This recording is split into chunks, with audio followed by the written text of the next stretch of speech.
Skyrim. Oh. And so I was creating my character. I was like, what character do I want to create? So I created Oberyn Martell. Nice. And I'm going across like, okay, how would Oberyn handle this situation? That's what I'm gonna do. Oh my gosh, I'm like that's trying awesome. to like basically build his character in Skyrim. It's pretty funny. I was waiting for you to say like Jon Snow or something because I was thinking of like northern people, but Oberyn's way more. Oberyn's I just went with Red Guard, so they're a little bit darker basically, and they're warrior type people. I went with that, and I'm trying to kind of build him what I would think, like, he's really combat oriented, except for he's really good with poison. So this makes me want to get Skyrim again. I need to go and buy those DLCs too. I never got them. There's a Game of the Year edition out. Did you sell your game back? Nope, I've got it. Oh, okay. I still have it. I've got it too. I've got I'm gonna pull it the back DLCs. up. I got the first portion of the DLC. It was really good. I never got the second one, and while I was on there the other day, it's $20. Welcome to the Cast Beyond the Wall, where we're taking it's kind of a down week. There was no new episode, but we're just kind of chatting it up. We're chatting about video games and fan theories and all sorts of awesome stuff, guys. And we really hope that some of you can join in the conversation. We're still waiting on the fight between the Mountain and the Viper, which shall be epic. But until then, we're going to go ahead and have just kind of a chill week where we kind of talk some fan theories and have some fun. I just want to remind everyone that we are presented by our partner at We Got This Covered. They're a really great source for all your TV, movie, gaming news. If you play video games, like an Xbox 360, PS3, PS4, Xbox One, there might be a little game that came out this week called Watch Dogs. Might have heard of it. It's kind of making a big waves. Supposed to sell like 8 million copies or whatever. Well, WeGotYouCovered.com. They've got a review up, and it's a pretty dang good review. I went through and read it last night, and I suggest you all check it out. I'm your host, Caleb Masters, joined, as always, by the loyal, the faithful, the always there. He's in Oklahoma City. Sir, introduce yourself. Daniel Stull.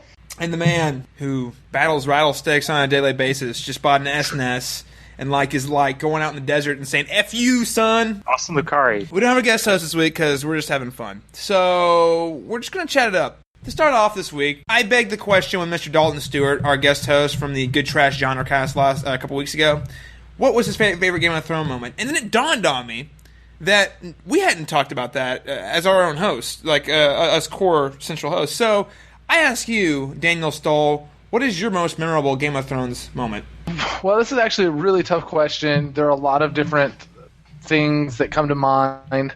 Some of them are that probably a lot of people share, and some of them maybe not so much. So I guess I'm gonna cop out here, and I'm gonna say like a couple of them.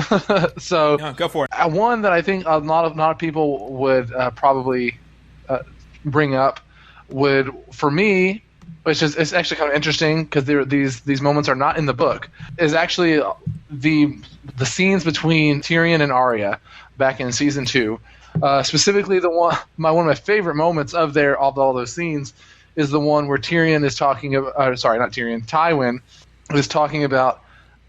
He's talking about what does the North say about Robb Stark.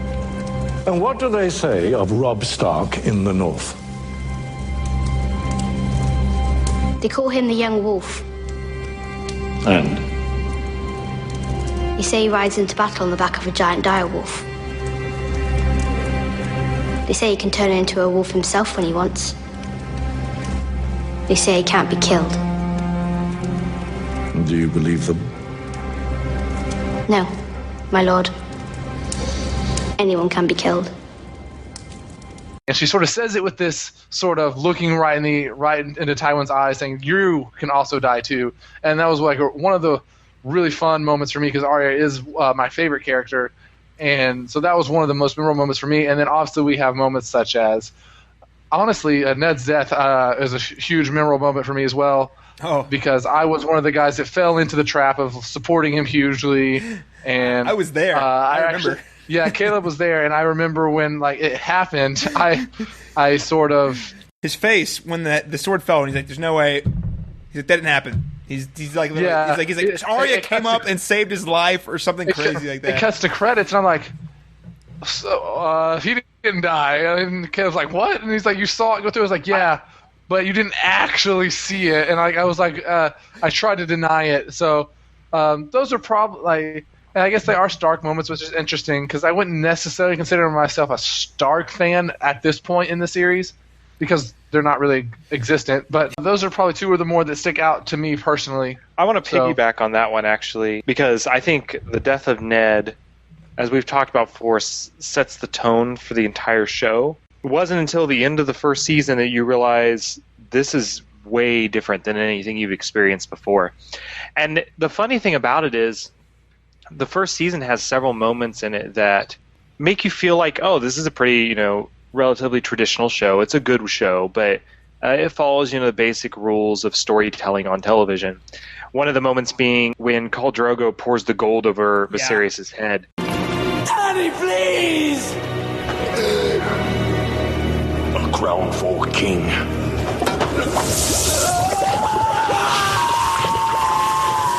Because you see that and you're like, yeah, bad people suck. They're going to get what's coming to them and all this stuff. And you think, at least I did, that, you know what, everything's going to work out just fine. The bad people are going to die. The good people are going to live. You might lose a few along the way, but generally it's going to be okay. And then Ned happens and you're like, I was totally wrong. Everything I knew was a lie. You just don't really know where to go from there. Yeah, it's so funny because that first season, Austin, you're right. It is very much set up initially as like a more traditional show. Ned's the hero. He's flawed, but he's a good guy. He's the guy you're rooting for. He's the one you connect with. He is your, kind of avatar for the show. And I love that you bring up the Khal Drogo point because it's set up. Okay, so naturally, Daenerys and Khal Drogo is going to tie in by the end of the season. I mean, I know they're not there yet, but by the end of the season, that's going to tie in because that's just how TV works. And, of course, Khal Drogo is going to rise up and decide to take the throne for this woman that he's fallen in love with, right? And they're going to cross the Red Sea with their epic army, and it's going to cause Ned and Robert a whole bunch of problems. But I think the first mark where we kind of see that, oh, what's going on is when Robert dies, first off. Like, none of us were expecting that. I mean, it wasn't like a big shocker because he wasn't a main character, but I don't think any of us were like, yes, Robert's totally going to die, early on. So it was a little surprising because, again, this is a show we're used to seeing you have your core cast of characters who you just know aren't going to die. And I, at least personally, I felt like Robert was among them. And then you see him die in a really odd sort of way. He gets killed by a boar, and you're like, okay. And then you're also expecting to see this Khal Drogo stuff tie in. But what I loved, the show in the last probably 3 episodes, after episode 6, really does subvert your expectations. Because guess what? Khal Drogo, not only does Khal Drogo not do it, he gets killed by infection. That's like something that doesn't happen. I mean, well, killed. You know what I mean? Like, he gets infected and, like, diseased and dies. Something like normal shows would just never even think about. You wouldn't even think that being a thing. And he doesn't make it. And then Ned dies, and you're like, what the... Nobody is safe, period. Like, just across the board. I do like how you bring that up. The season 1, though, really was very traditionally set up, and it very much subverts our expectations at the end of that to make us feel unsafe and like everyone could be in danger. I do think my favorite kind of moment throughout the show, though, and while it is a big scene, is not the biggest, it was just the way it was edited and the way it was executed was really well, was when Jaime gets his hand cut off. When it happens, you get the slice and the sword kind of coming down on the stump or the table, I can't remember what it was. Yep. And then it just cuts out. And I thought, oh, something happened, something went wrong. And you realize, no, that's it. That's just it. And so it lets you sit there and think about, like, what are the consequences of this? And you don't even truly know when you first see it, like, how big of a deal that actually is going to be. And even this season and in the latest episodes, this past episode that aired, you're still seeing the consequences of that action, where Jaime can't fight for Tyrion because he'd get killed. He just can't do it anymore. And such a small, simple scene has had like such huge implications throughout the series since it's happened. So that's probably my most memorable moment, just from an editing perspective and from how like simple and effective it was. When I go back and watch this, and the way it's done is really shocking because you see his hand, and then like it's kind of like with Ned's head. You're like, did that just happen? Like then if you watch real closely, you see him actually pull his stump hand up, and you see the hand like they're not connected. And that episode in particular cuts to something very unusual for Game of Thrones. It was like a hardcore rock version of Bear and the Maiden Fair, and you're like, what did I just see? It was so weird. It was so weird.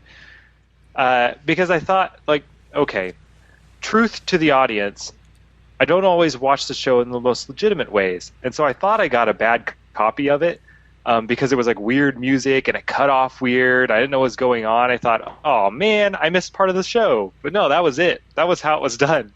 It was so weird. It was definitely strange and definitely different than what we were used to seeing, at least by that point. Game of Thrones is so great at subverting our expectations. Even when we've learned that we can't trust Game of Thrones, there's still like we've been so programmed by like what is traditional TV, traditional television, what we should expect from our shows that like even when we know no one's safe, our expectations are still subverted. And I'm also referencing the Red Wedding. Mother, the Lannisters send their regards.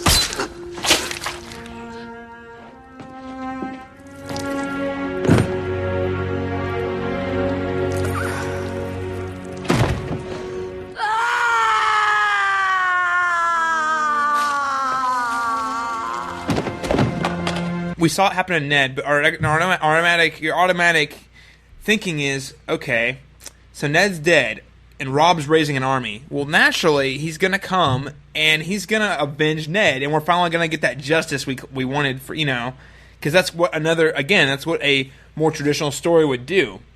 And Game of Thrones didn't do that. Right. It let us, and it set it up so that yes, he was our true hope to see. Even if you didn't like Robb, it was more like what he represented. He represented hope for the North, hope for Ned Stark. That even if we thought Ned was flawed, we all still loved him because he was a guy who clung to moral values, unlike most people on the show. And there's a lot of respect. I think there's a lot of respect for that character in that much, and I really like that about the character. So we wanted to see that. We wanted to see that justice so badly. And Game of Thrones is like, not only are you not going to get your justice, it's going to get worse. Right.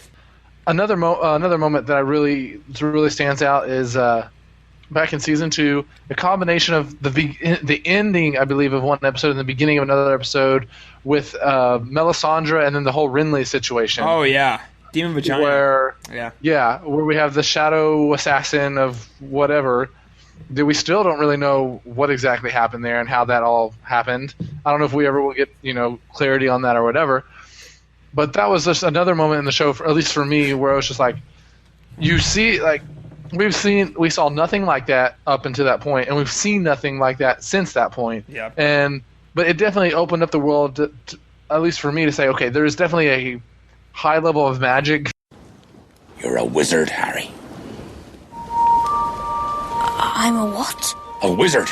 And a thumping good one, I'd wager, once you trade up a little. And it really just kind of opens up the rest of the series to say there's a lot that can go on here, I feel like. And obviously that was a lot. And then from a personal level, I always thought that Renly was one of the better choices. And so that memory also stands out to me because of that as well. Yeah, you mentioned that, and when I was asking, and I think that's a great moment right there. You mentioned, I'm really glad you brought that up because I wanted to highlight that a little bit for a couple reasons. One, to piggyback off what you said there, I think it is there to remind us that this is a fantasy, and even though Game of Thrones, particularly the first season, it's up until the dragons and with the White Walkers at the beginning, it's almost a show that could be in medieval times, almost, because the magic is so on the fringes. But I think that moment in Season 2 is to remind us that, yes, this is a fantasy, people, and yes, you don't always have an explanation for how this stuff works because it's magic. It just happens. And it's to remind us that is a player in the show just as well as all the human characters. The second reason I wanted to mention that was because when I was asking like what our most memorable Game of Thrones moment was, I wanted to include not just within the context of the show, so many fantastic moments in the show. But one of my favorite Game of Thrones moments is actually my experience of watching Game of Thrones. And I attended a Christian university, and I was an RA at the university. So my job is kind of uphold the rules. Well, Game of Thrones, and it was like one of those campuses where you're not allowed to have certain movies and TV shows based on content on there. Game of Thrones kind of fell in that gray area, and I started watching it, and I had to like be very protective about my watching habits with it because I didn't want someone to walk in and see exactly what was going down, because if someone walks in during the wrong scene of Game of Thrones, they get a very uncomfortable idea of what's exactly it was I was watching, pornographic material types of things. So one of my favorite moments, though, is of course, Yes. I am watching Game of Thrones in my dorm room over the summer, and it was over the summer, so luckily there wasn't a lot of students around, but there were people who were doing various things throughout the summer, and they were popping in on my campus, and a couple of my friends who hadn't quite been exposed to that type of content before. Of course, I'm watching Game of Thrones, and they come to my room as freaking Demon Vagina Baby is born, and I'm just like, they're like, Caleb, what the hell are we watching? And I'm just like, That's actually really funny because I actually had the exact same moment with the exact same scene when I began watching it with my roommate, and we had that moment where we were sitting there watching it, and at first, like you, I was very protective. I would only watch it in my very close room and stuff like that. And then finally I started opening up in what would be more considered like a living room type of area, the way that our dorms worked. And I was like, I'm going to get a little bit more comfortable with it or whatever. And then, of course, my roommate, who knows nothing about Game of Thrones, decides to walk out while Melisandre's giving birth. And it was just, I remember thinking, like, what are you guys watching? Like sort of freaked out and, like, walked back into his room and didn't really talk to us for a little bit. It was kind of weirded out. So it's kind of funny that has to be the weirdest of all the things. Yeah, has to be. Definitely. I can't think of anything that's like more bizarre than that. Yeah, a woman giving birth to a smoke monster.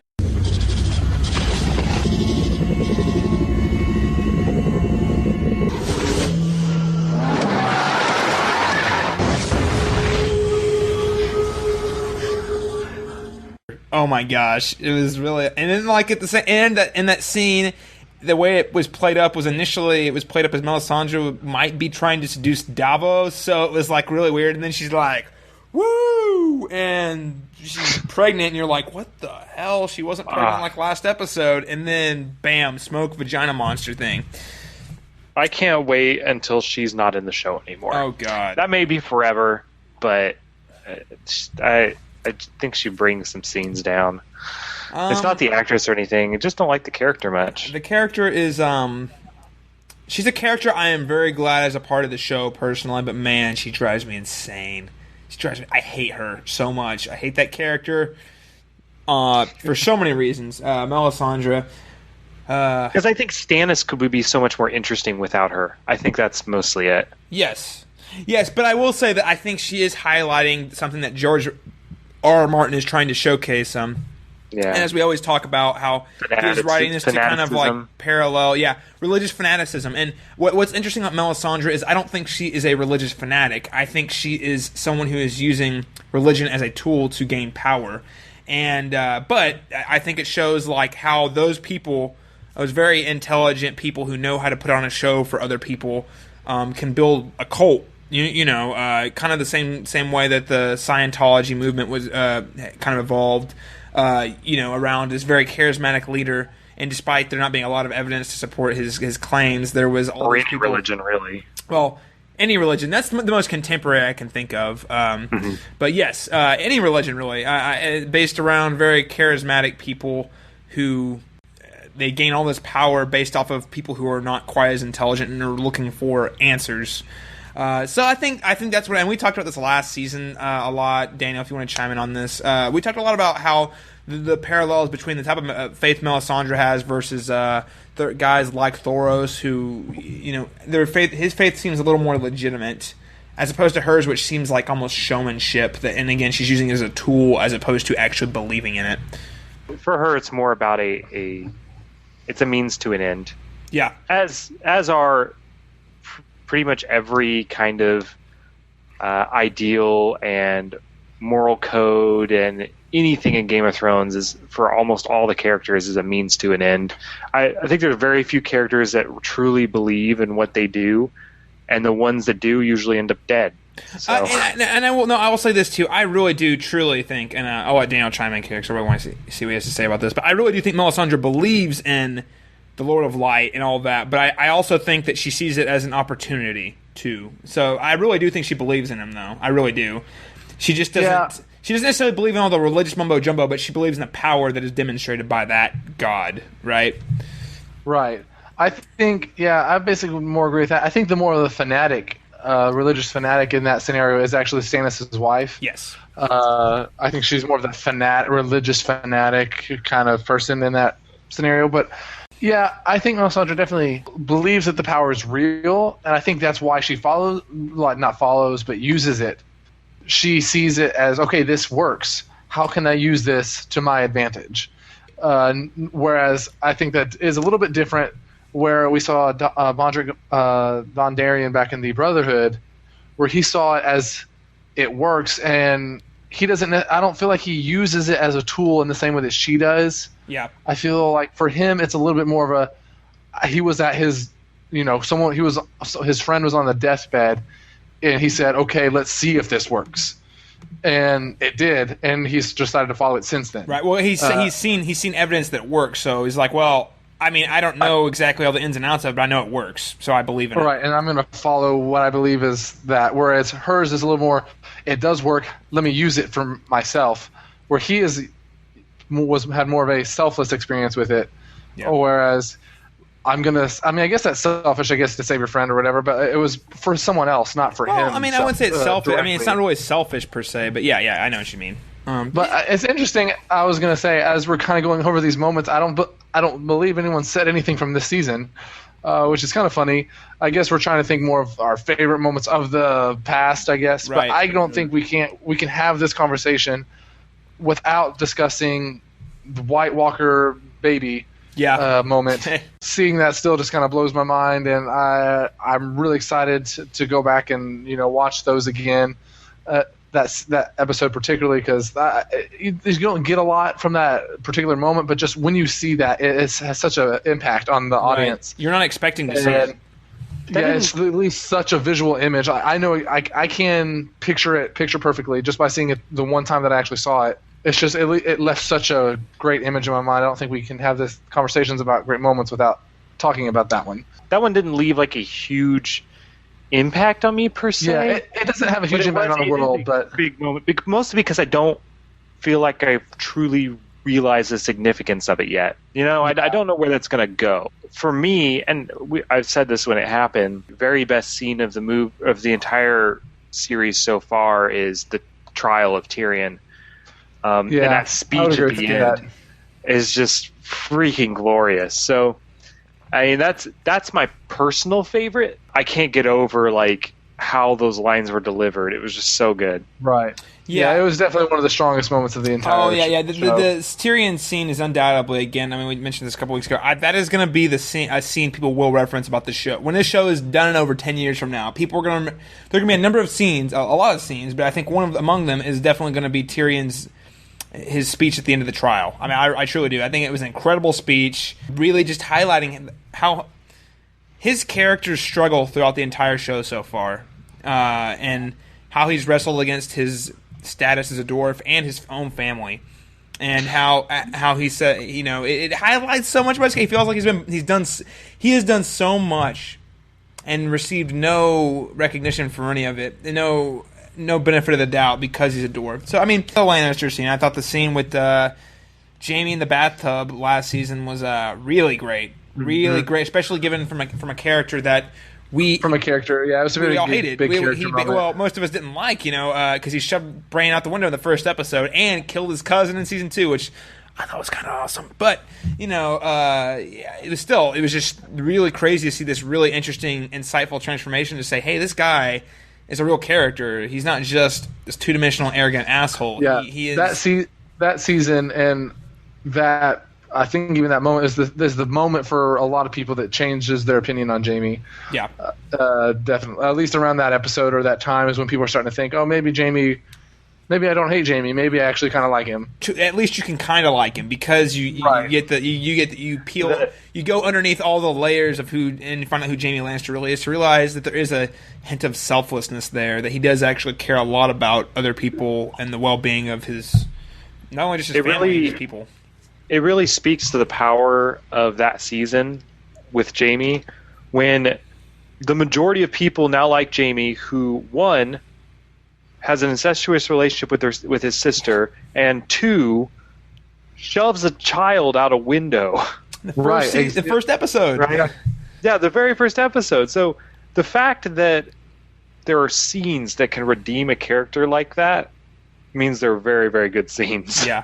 If I have to pick like a handful of scenes that will be remembered forever from this series, it's the beheading of Ned, the Red Wedding, the death of Joffrey, and Tyrion's speech so far.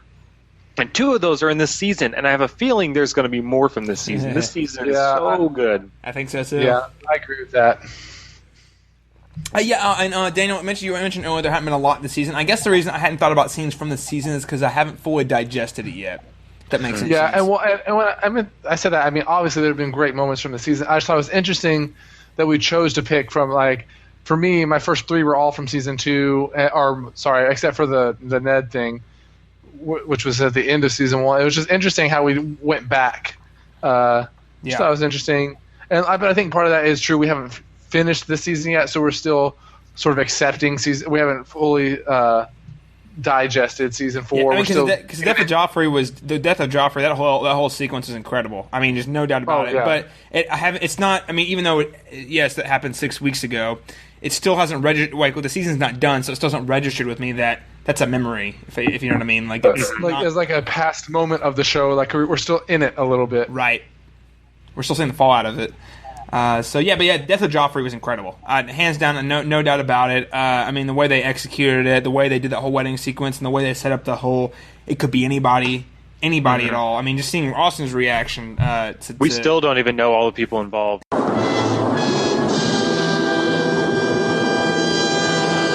It's true.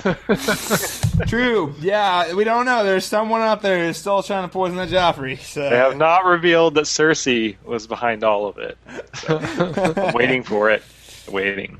Yeah. So, yeah, I mean, just to see the reaction there and to see how people I was watching with reacted and just the way the show executed. And, man, I gotta say, even though it was Joffrey dying, the image of that kid's face all purple and crap like that, it was still pretty gross. Like, it's a pretty dark, like, it's not an image I care to look at very often, if you know what I mean, even though I hated Joffrey. There's a lot of awesome things in Game of Thrones, but I think what makes Game of Thrones exciting, and something we don't get to do on this podcast a whole lot because we're usually focused on episode, is talking about fan theories. Now, this gets a little tricky because me and Daniel, I have read all 5 books. I know Daniel has read about 3.5 of them, and Austin hasn't read any of them. So there is, like, different amounts of certain degrees of, like, knowledge all of us have on what's going on.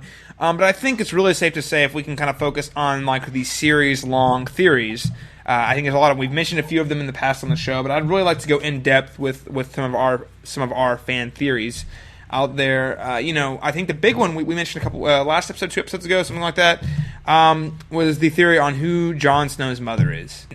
Me and Daniel have talked a lot about it. Me and Austin have talked a little bit about it, but all 3 of us haven't really sat down and had a conversation about it. Right. So there are a few trains of thought. One of them is. It was kind of before we kind of talk about this. It's kind of cool how this theory came about. Me and Caleb were actually. It was the summer before season 3 started. We were sitting in our dorm rooms or whatever, and it was kind of boring because it was summer and nobody's there on campus. And we're just sitting there talking about Game of Thrones. Caleb's in the process, I believe, of reading book 5 at that point. Yeah. And I was still back in book 2 or whatever.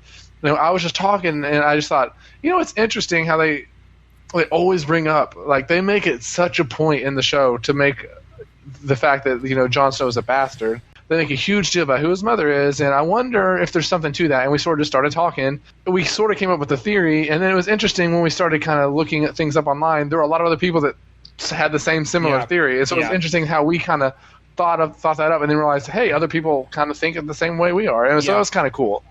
Yeah, it was very organic. Like, me and Stoll hadn't looked at anything online. I hadn't had a chance to stop and actually think about, okay, what are these theories? It was kind of like we talked about with Littlefinger, like when we found he poisoned Jon Arryn. Like, I hadn't had a chance to sit and think, well, I wonder who did that. Like, I just been reading. I thought a little bit about it, but I had never really theorized about it. So me and Stoll had sat down, and we were literally sitting down talking about theories. And yeah, like you said, it just kind of starts very natural. Like, I wonder what. I remember we begged the question, what if Jon actually isn't a Stark? It's kind of where the thought process started, and we went crazy right there. Is my mother alive?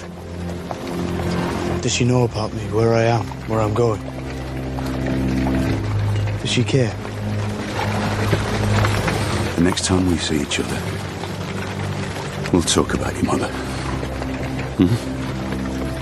I promise. Ned, if you go back and watch season 1, Ned Stark says that to a whole lot of people. We'll talk about it when I get back, or I'll talk about it next time I see you. And he, of course, God, George R. R. Martin's such a bastard. Who actually knows, do you think? Who could conceivably tell us? Now, my theory is the only person out there who could really tell us at this point is Benjen Stark, who might be dead, may not be. We don't know what the hell happened to the guy. He just kind of disappeared. I hadn't thought about him. Yeah, because he's Ned's brother, and he could legitimately hold the key for Jon Snow, and he was going to tell him all these stories when he came back, and he didn't come back either. Yeah. They didn't wrap that up, so they definitely left open the window for him to be able to come back. And I don't know if you guys know more than I do or not, or if it's just something.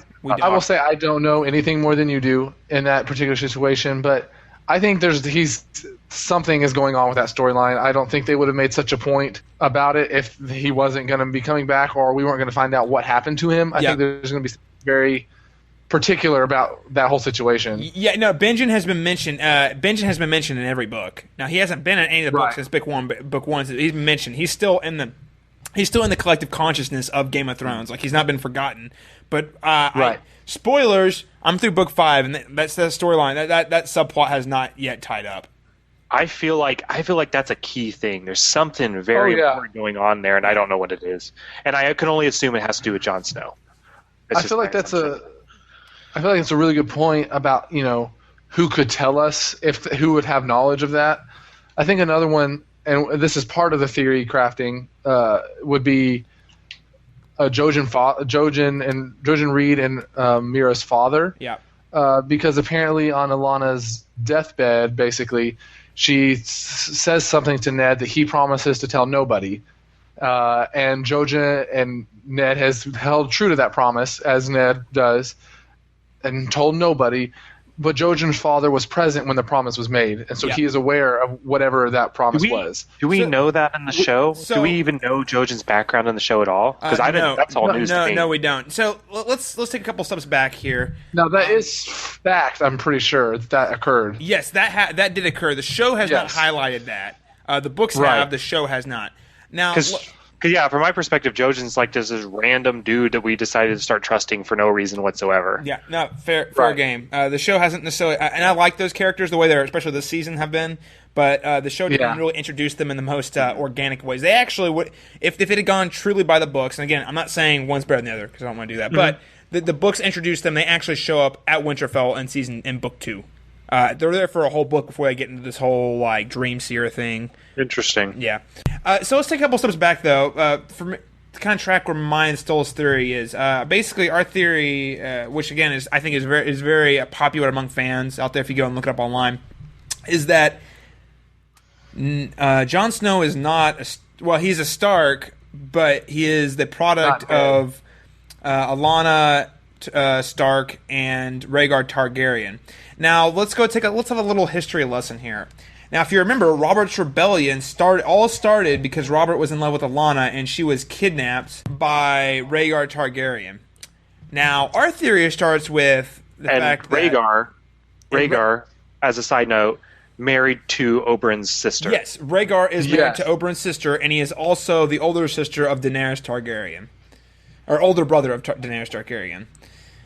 So he's such a key player in how things have turned out, even though we've never seen him on the show because it was a long time ago. But we think that not only did he not kidnap Alana, we think they were in love.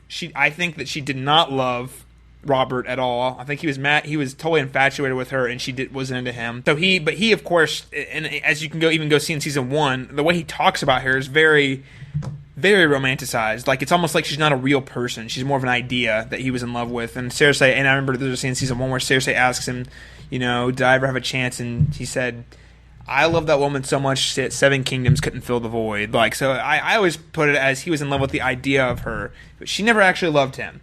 So I think they conceived a child. And what happens is Ned Stark goes out, he gathers a few of his own bannermen, one of them being Howland Reed, Jojen Reed's father, and they go to rescue her. while Rhaegar is away fighting with Robert in battle and loses. But they go to this, I can't remember, there's a castle they go to down in the south, and I can't remember where it's at. And all of his men, except for Hal and Reed, die, and that's when the promise is exchanged. Lyanna makes Ned promise not to tell anybody something, and then we don't ever find out what that is. Now, I think that is Jon as a Targaryen for a number of reasons. One of them being that Robert would totally kill Jon Snow if he knew he was a Targaryen, just period, across the board.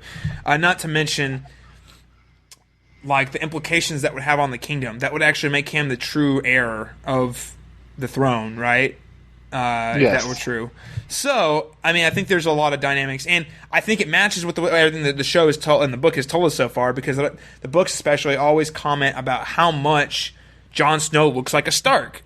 Like, how much he looks like a Stark, more so than Robb and all his other brothers. He looks like a Stark, because his other brothers look more like Tullys, but not Jon Snow. So I think it fits. I think it fits, and it would actually explain. It would actually explain, I think, a lot of the history that's still kind of on the hinges, and we don't know what's going on. And it would tie into the greater thread and narrative of the show, is of what happens when people do find out he's a Targaryen, and how is that going to impact Daenerys? How is that going to impact the kingdom, the Seven Kingdoms? And I also think that story fits more within several characters, sort of fits in line with what they would actually do. For example, Ned. I feel like it is much more likely that Ned would, quote unquote, lie to protect someone than to actually go against his vow to his wife and cheat on him with another woman and then have a bastard. I don't feel like that fits Ned as much as to protect this child, I'm going to say that I did something to protect them and kind of put that on himself. It'll be fine though, because the Targaryens are gonna keep the bloodline pure. Jon Snow and Daenerys are gonna get married, and they'll live happily ever after. And they won't even know it though. It's gonna be good. That's how you keep the blonde hair. There you go. Except Jon Snow looks like a Stark. Well, but he's got the recessive. That has been one of the counter arguments that I have heard. One of the counter arguments that I've heard to this is that all Targaryens have blonde hair. And Jon has no element of that. Now, my counter argument to that counter argument is that they've always married themselves. Yeah, exactly. So we've never seen them outside of their own family. Yeah, totally. I think that's a great point, because they were so incestuous. We haven't seen them marry non-blonde people. And guess what, guys? I'm pretty sure dark heads in the way that whole genetics works. Dark beats lighter hair.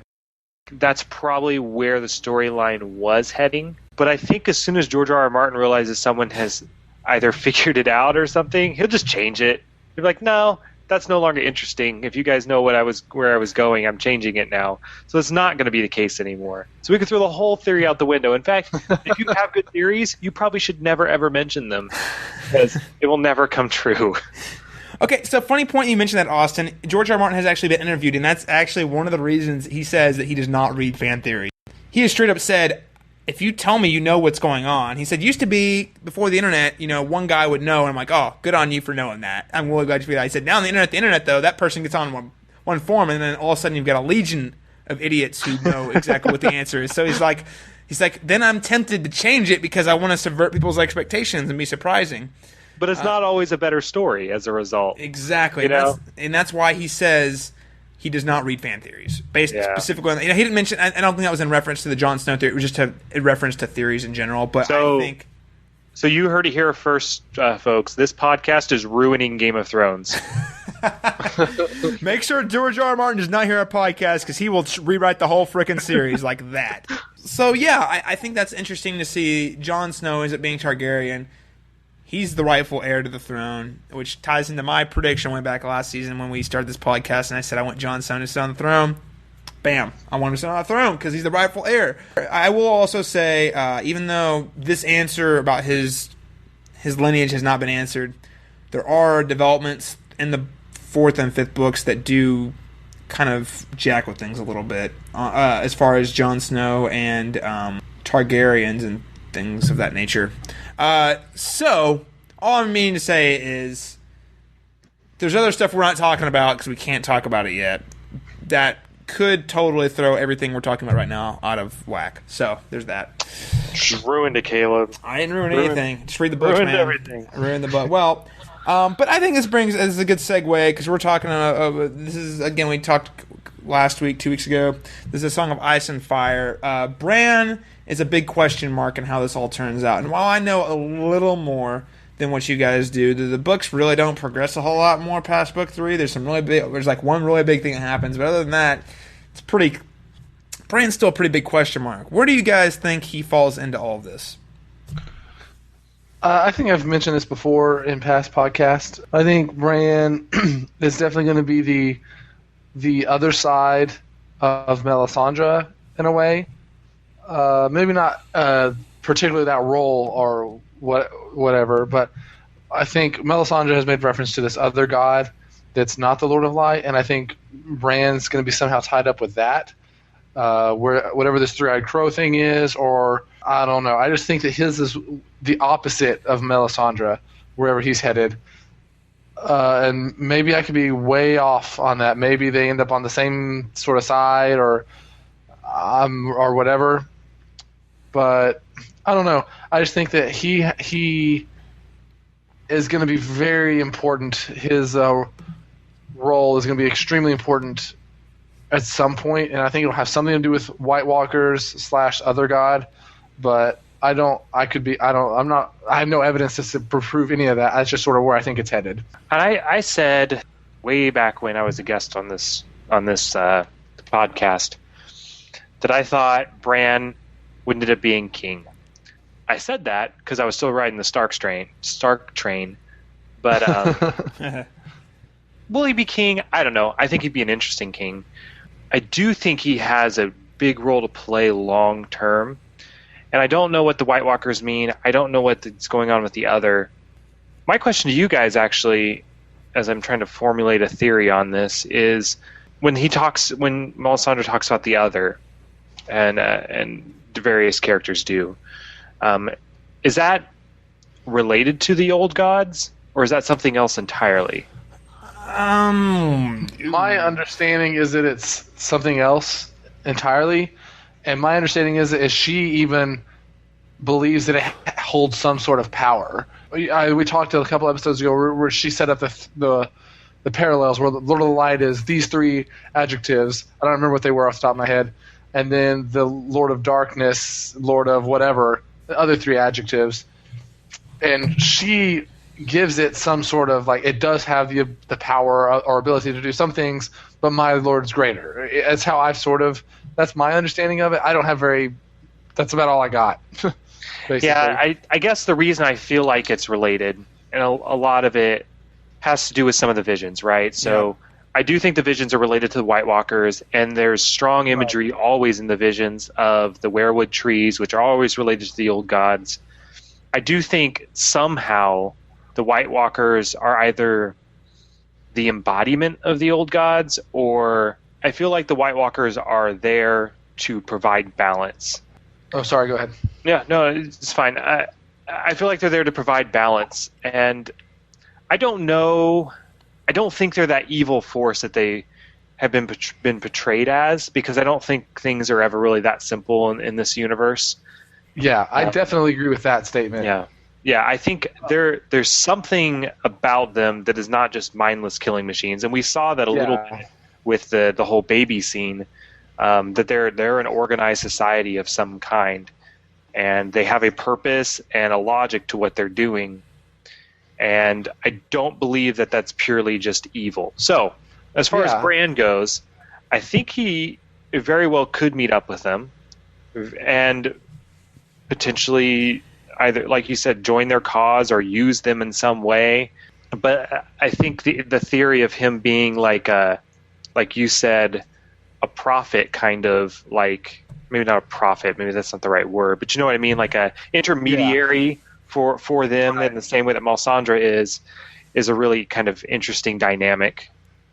Well, I think you bring up an interesting point about the old gods and things like that, because as I'm thinking about this, I'm trying to think, okay, what do we really know about the White Walkers? And we don't know a lot, but we know that according to Osha, that they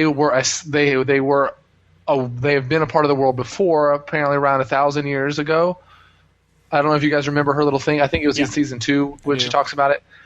She says that they were awake 1,000 years and then they went to sleep, and then they've been apparently asleep for 1,000 years, and now they've woken up. When the dragons come back. Right.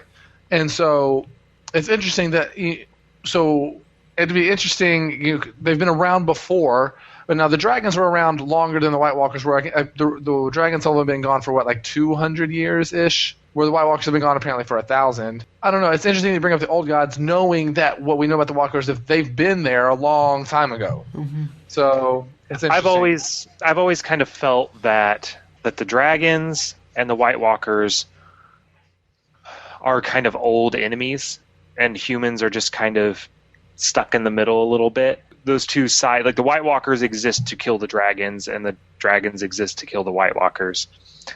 So I hope Song of Ice and Fire. Yeah, and I hope that is all rewarded with an epic battle scene. Right. It's coming. It's coming. But as far as Bran goes, I mean, we've seen a lot of his visions and things, and we're not really sure where his storyline's going yet. You guys had mentioned that you thought he was still heading north, and that he was still kind of heading to this voice. I had assumed, I guess, based on the latest vision, and we kind of see dragons flying over King's Landing and kind of all this stuff, and on a weirwood tree and things like that. I assumed he needed to go back to King's Landing. We saw that. We saw those images. We saw the dungeons. We saw images of Ned. Everything kind of in that scene, in those visions, all pointed to King's Landing. And so I thought that's where he should go. What would he do when he got there? I have no idea. He kind of stick out like a sore thumb, especially with Hodor. And he's the heir of Winterfell, so he's kind of important. Too important to go back there. You know what I mean? Like, yeah. He would be again another pawn in the Game of Thrones. Yeah, and it's interesting to see the old gods and the new gods and how all that stuff ties out, and how the Lord of Light's kind of this new religion. And then there's the new gods. It's kind of like the accepted religion of the South, and then there's the old gods, and how those three are going to interact. We'll see. I don't know. It's complicated. Now that we're kind of hot. I mean, we are kind of alluding to an epic battle, right? So, when this show is all said and done, season 7, season 8, however long the producers want to run it, although they've recently been on record saying 7 seasons. I don't know how they're going to do that. I don't know either. I honestly think, and I've actually been in some very intense discussions about this, I really do think that there's going to be a lot of condensing and rearranging storylines. And honestly, having read book 4 and 5, not saying that there's a lot of filler, because there's not. There's certainly storylines that could be accelerated, and it wouldn't really take away from what's going on at all. Right. And they've already actually implemented some of them into the show so far. And heck, the scene with Reek, Theon, Greyjoy with the Moat Caitlin, that's not until book 4. So they're adapting the series. They're not adapting book by book. They're adapting the series as a whole. And I do think that we're going to see a lot of streamlining of storyline. Oh, I mean, heck, Brienne and Podrick, that's another storyline that is not in book 3. So I think we're going to see a lot of streamlining of subplots. We're going to see a lot that get cut down, a lot that get moved around. 7 seasons still seems pretty quick to me, but those guys also know. They've also had extensive 2-week meetings with George R. R. Martin where they've worked out the fine details of what's going to happen. So I think they know what they're doing. I've done a good job so far, that's for sure. Yeah. And I don't want to knock book 4 and 5 as being less action-packed as book 3 or anything. They're very, very good. But there's a lot of meandering in both of those books that happens that, while certainly not pointless, I think could be adapted for TV in a way that would be a lot quicker. So, just my take. But anyway, 7 seasons. Who do you think is going to live or die at the end of this thing? That's a loaded question.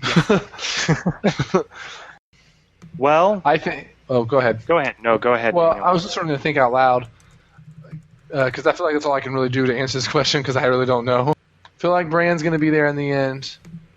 I feel like Jon's going to be there in the end. I feel like Daenerys is going to be there in the end. I feel like the Reeds will probably die. Yeah. They're dead meat. I feel like Stannis will actually die. Oh, please, God. We can only hope. I think Melisandre might be there until the end. She might die at the end. A lot of the people at the wall are going to die. Yeah. Except for Jon. I think that might happen this season. Those giants are coming. Lannister-wise, Cersei's going to die. Oh, yes. It'll probably be closer to the end, but she's going to die. I do feel like at some point Tywin has to die. I don't feel like he can be there till the end. I feel like he has to. I don't know. I just feel like, and I've been saying that since the beginning of season 3. He has, but I am maybe that's just me. I want to say that Tyrion's going to be there at the end, but I honestly have no idea. I think Tyrion's going to die late in the game. He is too juicy of a tool. Hey, he could die. For like a storytelling tool, you could kill him off, and it would just make such a huge impact on the audience and on the story. He might not even make it to season 5, man. Yeah. We'll see. It's yet to be a turn. He's definitely not exactly in the safest place right now. I don't think he's done yet. I could be totally wrong. I think there is a much more of a story for him to tell, and I don't think you kill him at his low point.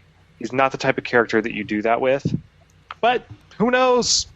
Yeah. I've got all these theories that could have always thrown out the window. I've got two things to say to that, Austin. I do think Arya will be there in the end too.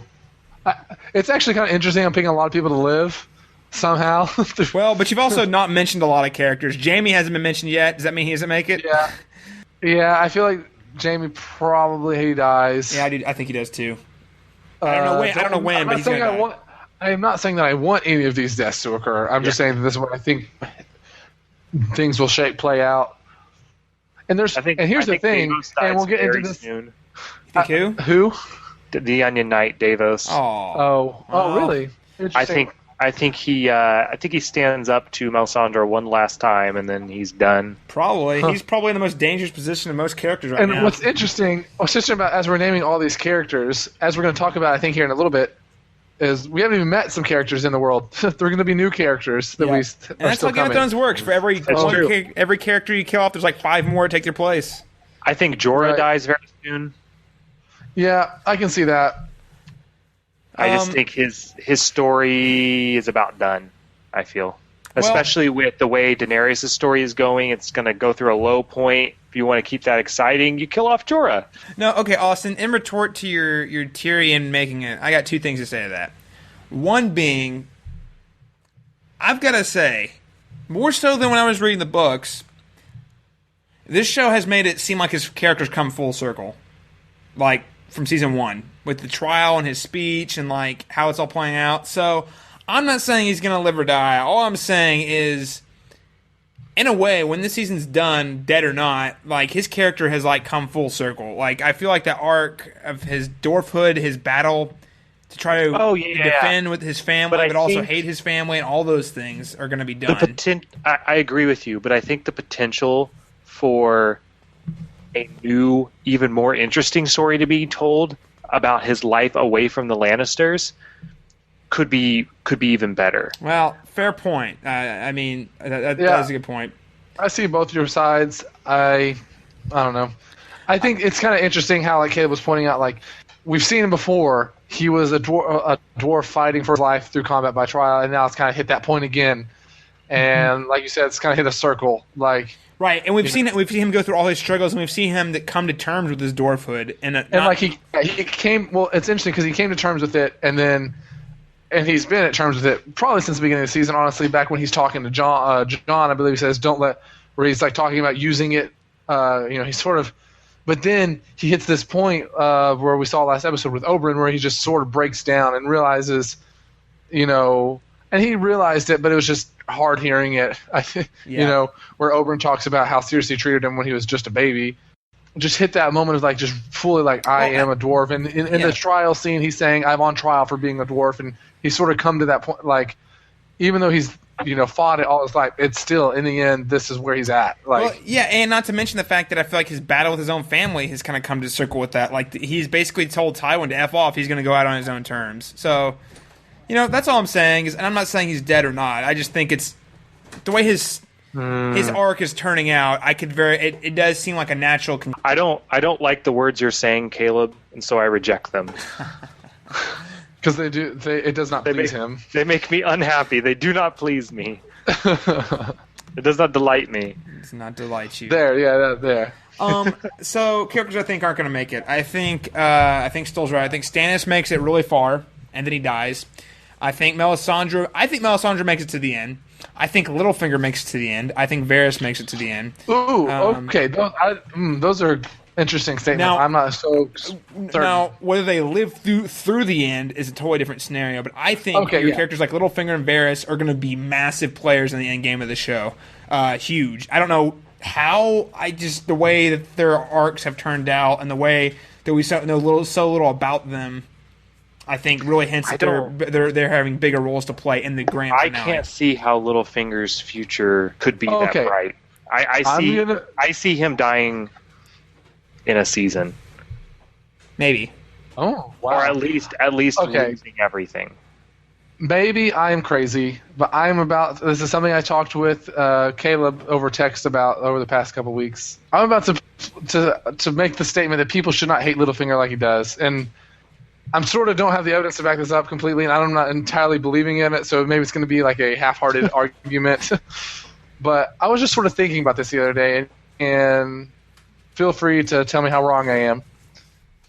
But I was just thinking about this the other day. So, Littlefinger, how many people and I know that there's more to it than this, but in the whole grand scheme of things, how many deaths has he been a part of? Okay, first one that comes to mind is Ned's. I don't blame Littlefinger for Ned's death because he warned him several times. I don't believe that Littlefinger completely believed that Joffrey was going to kill Ned. I believe he thought, he would just send him to the wall and get rid of Ned.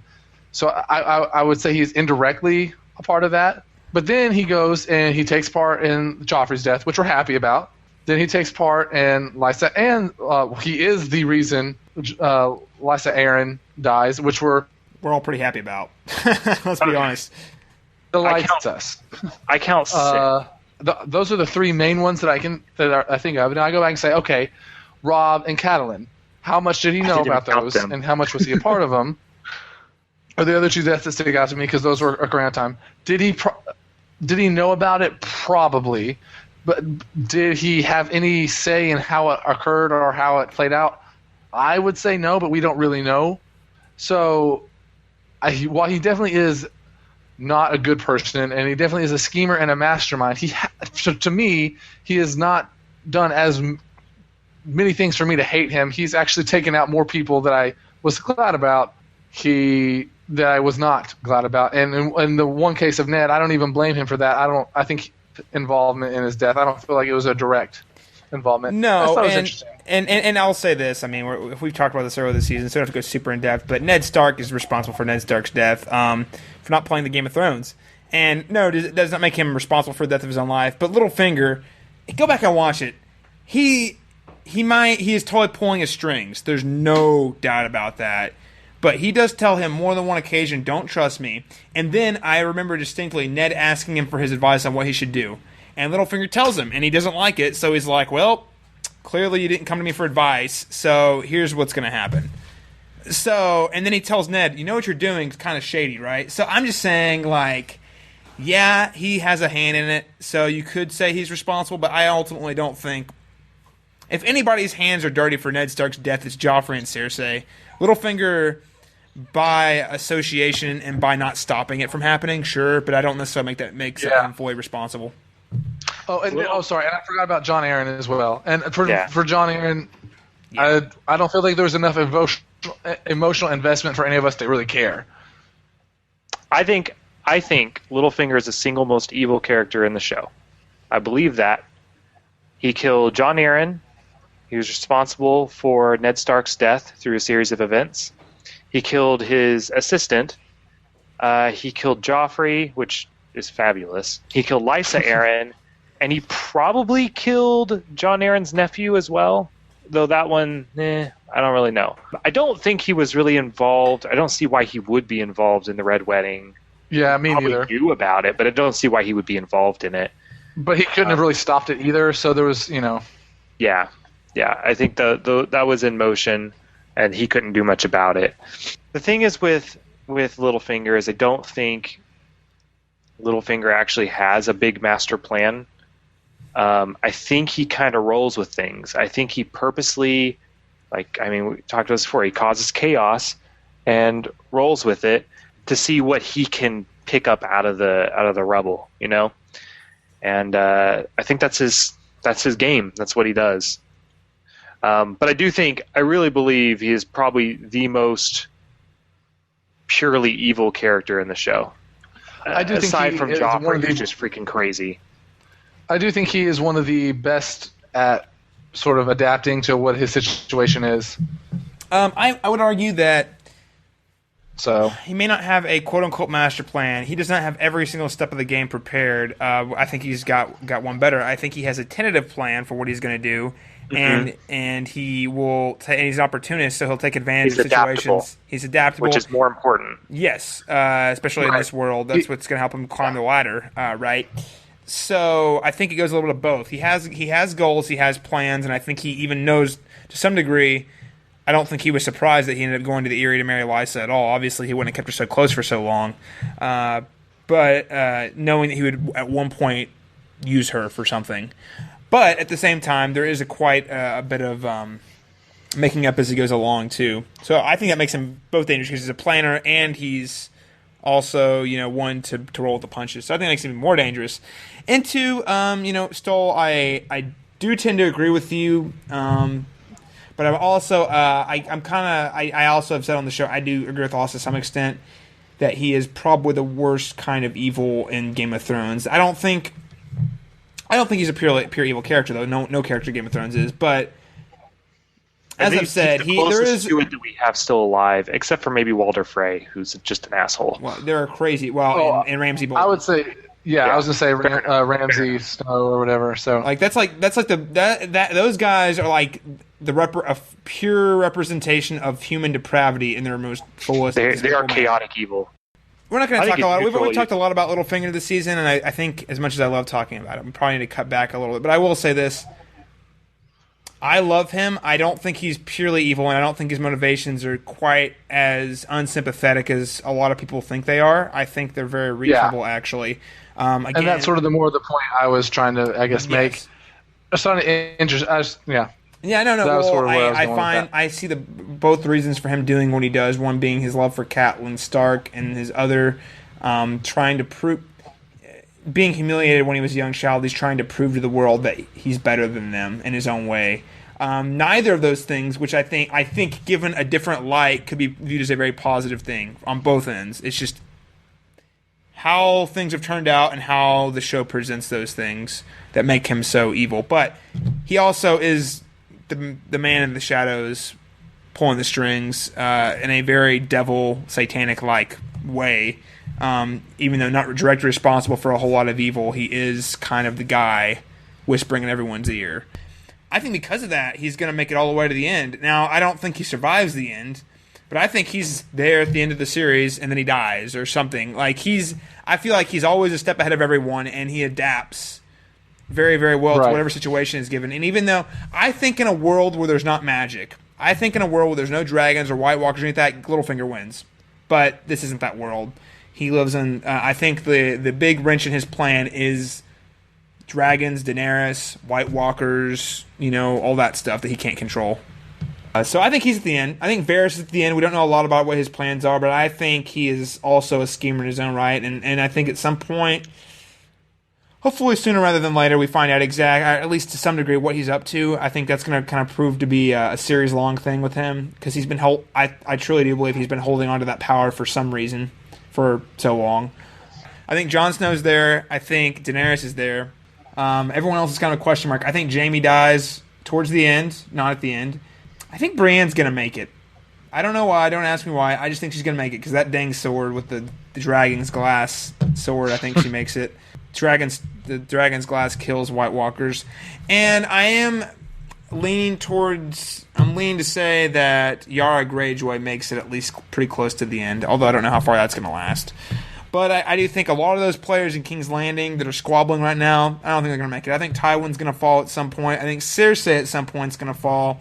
I think Marjorie Tyrell is going to fall at some. Like all the people who are. I didn't even think about the Tyrells. All these people who are squabbling over the politics of Westeros aren't seeing the bigger picture, and I think the people who don't see the bigger picture don't make it. There are a lot of characters out there to come into play, and on that note, there are a lot of characters that have yet to come into play, and I think there's a lot of we had an interesting announcement breakout this week that certain characters are going to be in the season next season. Now, we don't know who's playing them, but there were several characters and their descriptions that were listed online by the winteriscoming.net. You can check out the press release online.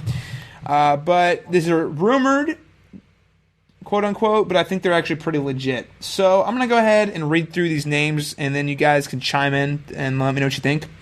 So first off, Prince Doran Martell. That was Oberyn's brother who was supposed to show up at the royal wedding. Supposed to be there, right. He's going to be there. Prince Trystane Martell, who is listed as the handsome fiancé of Princess Myrcella, who is Cersei's daughter, who's been mentioned this season. There's Ario Hota, who is apparently Doran's personal bodyguard. Then we have the Sand Snakes. Those are the bastards of Oberyn Martell. And we have 3 listed here. There is Oberyn Sand, who's the oldest. Nymeria Sand, who is a quote-unquote mixed race. Hey, look, Oberyn doesn't care about race. He likes all things. And then there's Tyne, I can't say her name, Sand, who is the youngest and apparently is the most seductive of the bunch. So there's the Sand Snakes. She learned from her daddy. Oh, she learned from her daddy very well. All the tricks in the book. What do you guys think about that? The Martells having a bigger role next season. I just hope I get to see how Oberyn interacts with all of them, and he's not dead next episode. That would be very nice. That would please me. That's what I want. That would delight me. And there's been notes that, as far as casting goes, that they'll stick with the Latino kind of theme, which I think would be fantastic. I would love that. I think that's worked out really, really well for them in the past. And I think there's a lot of really, really talented Latino actors and stuff that don't really ever get much recognition here. Yeah, I do think that their choice for Oberyn was fantastic. I think the guys done a phenomenal job playing Oberyn. It's like Pedro Pascal or something like that. I can't remember say his name right. I think someone wanted to do Jimmy Smith for Doran Martell. And Jimmy Smith, for those of you who don't, too big, but probably I think is a hair too big. I don't know. That would be cool. I love Jimmy Smith. For those of you who don't know who Jimmy Smith is, he played Bail Organa in the Star Wars prequels, and he played whoever Dexter's best friend was, the the defense attorney in Dexter season 3. Those are kind of the 2 roles he's been most known for. He's played in a number of other things though. He's a very famous Hispanic actor.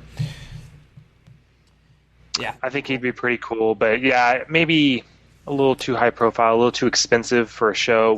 I think Salma Hayek would make a great Oberyn Sand because she's older and she's Hispanic. So right, that's true. I don't think we're going to get Salma Hayek.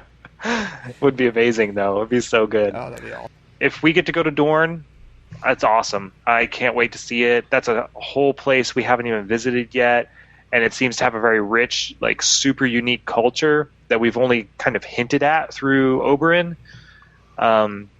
So I'm really, really excited to see where this goes and how we get to I hope this all takes place actually in Dorne and not in King's Landing, and it seems like that's probably the case given the sheer number of Martells that they're going to be casting. So the Martells, the entire family migrates to King's Landing. Yeah. Next season is going to be Game of Thrones season 5 that was subtitled the Martell Family Vacation. Well, it makes sense. When Oberyn kills all the Lannisters and takes over King's Landing, then they're all going to want to move in, right? It's a good point. They're going to need someone to take that power. That's right. So Doran just takes over as king, and the War of the 5 Kings turns into the War of 6 Kings, and it's over. Apparently that's what they did to during the last wars too. They just kind of stay out of it as much as they can. They're freaking Switzerland, man. They just sit there. They're like, cool, we love all you guys. We like having sex. Well, let us know just when the war's over. breed new soldiers constantly. Yeah, Stolt, any thoughts on the Sands and the Martells climbing into play next season? Oh yeah, I'm super excited about it. I think that I've always been very interested in their culture, like sort of like Austin was alluding to. I think that there's a lot to explore, a lot that are different than what we're used to in the world of Westeros that goes on down there, and Marcella's down there, so that would be cool. And yeah, I think that'd be really awesome to have sort of the centerpiece be somewhere else that's not Westeros. If it was Dorne, that'd be really awesome. I think there's a lot of cool things that could happen down there. Yeah, moving on to the other characters, I'll go ahead and read some off. High Sparrow, he's the pious head of a religious movement. Septa Unella, which is also religious, is the show is looking for a actress to play an imposing and unrelenting Septa who spends a lot of time with a major series character next year. So a Sept spending a lot of time with someone. I wonder who. Then there's Maggie the Frog, a fortune teller. Lois Stokeworth, which, if you guys remember correctly, last episode, is the woman that Bronn is supposed to marry. So guess what? Bronn might not be totally out of this yet. God. I thought he was out, man. I seriously thought we're going to see Bronn. He was going to be out. Just when I thought I was out, they pulled me back in. I seriously thought like we were going to say goodbye to Bronn. I was like, well, he could show up, but I feel like it's going to be more likely he just doesn't ever come back ever again. Like, I don't know, or something like that. But yeah, Bronn's wife-to-be is going to be in the play next season. Yezin, who is a sleazy Marinese slave owner.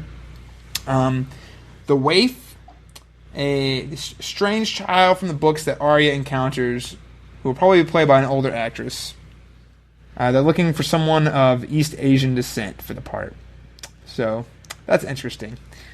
So yeah, some interesting casting options. The one group I am a little surprised to see didn't make the cut at all is the Greyjoys, because I feel like that is a series of characters they are really building back up to make a return, especially this season so far, and knowing in the books where that goes.